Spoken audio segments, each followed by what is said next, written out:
There are some patterns in the mind that everybody inherits,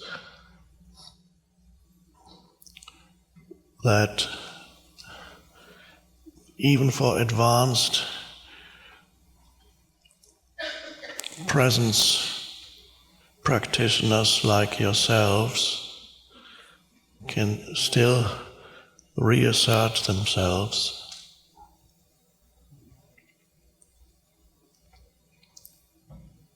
Because they are so normal.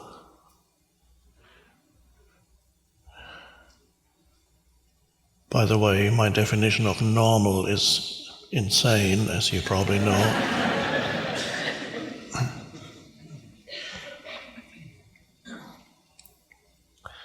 And you may be able to catch yourself many times during the day when one of these normal patterns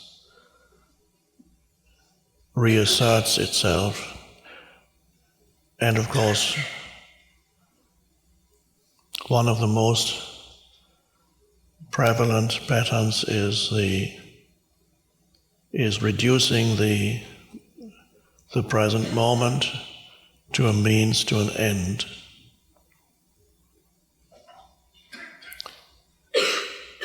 It could be a simple thing like you get up in the morning and you're getting ready to go to work. What is the quality of your doing during that time of getting ready to go out? Or here, you got up this morning, getting ready to go to breakfast and then come here. How do you experience that time? Are you able to be present in what you're doing, or is the doing no more than a means to an end? And that's a huge difference, whether you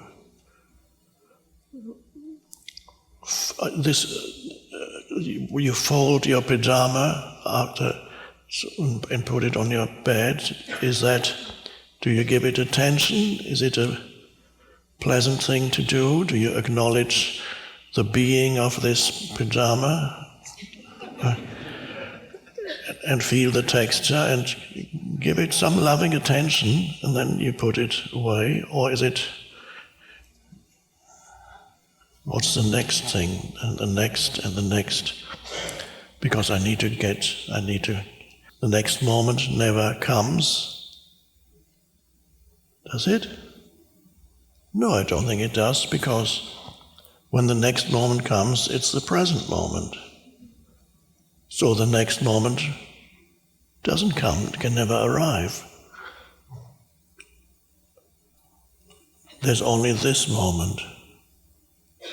But if your habit is to treat this moment most of the time as a means of getting to the next moment, so not being fully in it, but mentally being somewhere else, and then so the basic attitude is, I just need to get this moment out of the way. Then I will get to a better one. And that is a very deep-seated pattern that prevents you from being present. But it's only when I voice it like this that it becomes apparent to you, because otherwise you won't even see it, because it's so normal to live in such a way. And it's not only, people also treat entire life periods in that way. Then it's not only, of course, most fundamentally the present moment, but they also treat entire chunks of their life in that way. For example, you're waiting for the weekend, so it's only 2 more days of having to go to work, and then there comes, or you're waiting for something else.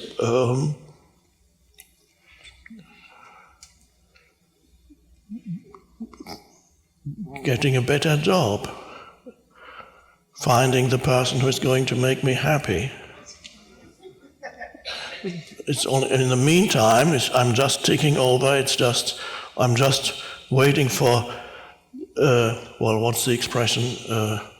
I'm waiting for the big break or whatever. I'm waiting for the big thing to happen, and finally I can start living. When that happens, in whatever form that takes, when that happens, then my life will really start.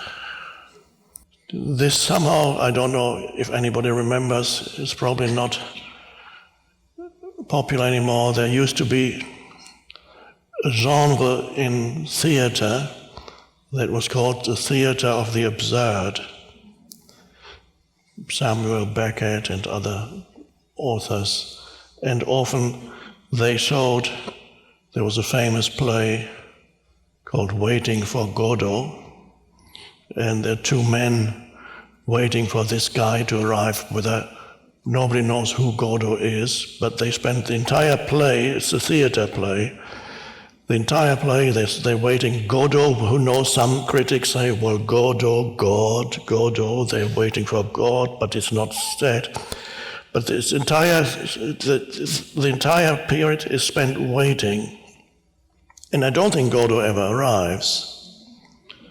And they're similar, and this is just to show the absurdity of ultimately everyday life.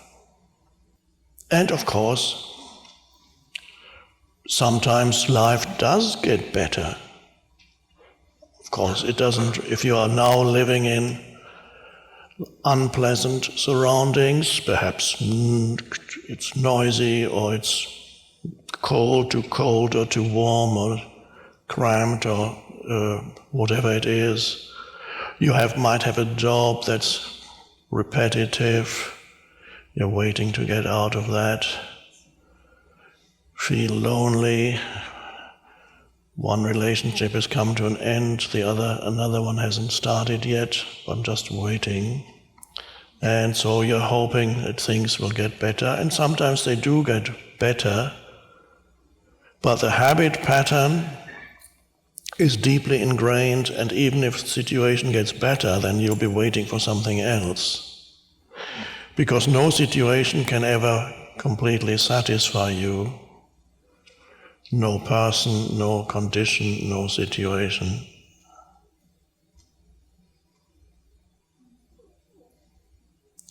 Waiting for retirement. I can maybe take early retirement, and then what?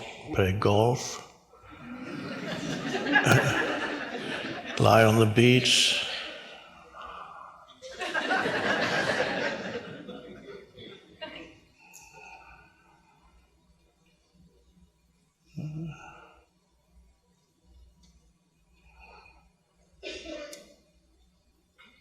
And many people are very disappointed when they retire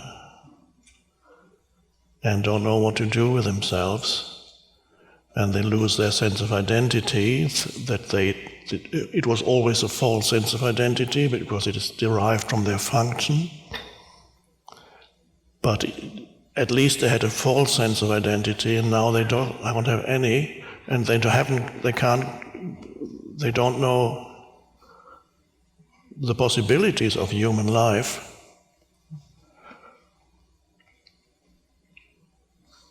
So be vigilant. If you feel that an improvement is highly desirable in your life situation, that's okay.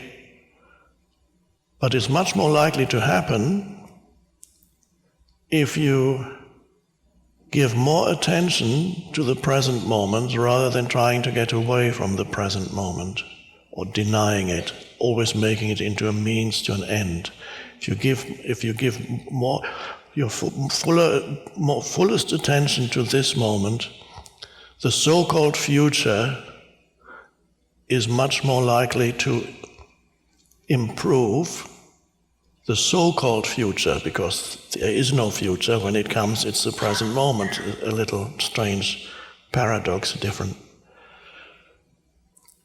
It's when you fully acknowledge the present moment And when you give it attention, then you see the good, you're aware of the good in the present moment.